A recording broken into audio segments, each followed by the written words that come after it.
The conversations that led me to write Operation Survival didn't happen in a quiet room. Sometimes they happened while missiles were falling. Sometimes they happened when drones were overhead. And in between those moments, people kept talking about ordinary life. That contrast stayed with me. I didn't set out to write a spy novel. I wasn't outlining plots. I wasn't researching intelligence agencies or covert operations. It began with a Ukrainian couple I met after they arrived in Canada. But their story actually started earlier. The husband came first. His job was to get here, establish a place to live, and make it possible for his wife and their 18-month-old child to leave Ukraine safely. He did exactly that. And once they were safe, the guilt started. He stayed connected to friends back home, people he had grown up with. Some were fighting. Others were simply trying to survive day to day. They would message each other late at night. Sometimes those conversations stopped suddenly. Someone would say they had to go to the shelter, or the signal would disappear during an attack. Then minutes later, the conversation would continue, almost like nothing had happened. What struck me wasn't drama. It was how ordinary their tone remained. They didn't talk about heroics.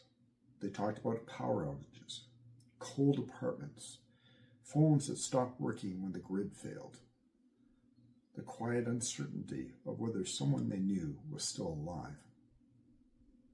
What struck me most wasn't fear. It was the loss of control. How quickly a normal life can disappear. One day you're a professional, a parent, a neighbor. And overnight you're surviving. Not living, surviving.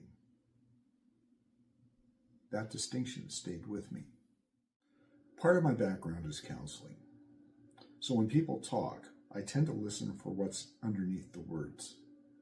Prolonged threat changes people. It creates hypervigilance. It forces choices that would have seemed impossible before. And it changes the way someone sees themselves. I kept coming back to a question. What would make someone willingly step back into danger? Not because they're fearless, but because they feel responsible. That question is where the character of Liliya began. People sometimes ask why I chose espionage as the framework for the story. Why not simply write about war? For me, espionage is psychological. It's quiet decisions, restraint, betrayal, living between identities. It's tension that never fully releases. And that felt closer to the emotional reality I had heard in those conversations. Not spectacle, pressure, constant pressure. Operational survival isn't about weapons. It's about cost. What survival asks from someone. How many pieces of yourself you give away before you stop recognizing who you were before the crisis begins. That question isn't limited to one country. Anyone who has lived through prolonged instability understands that shift. I didn't write this series to dramatize conflict. I wrote it because those conversations stayed with me. The quiet weight people carry. The choices people make when there's no good option left. Fiction gave me a way to explore that tension without exploiting it.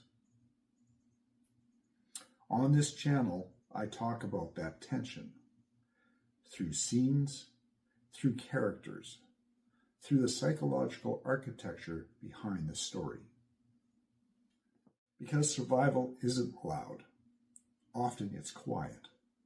And sometimes the deepest marks it leaves are the ones you can't see.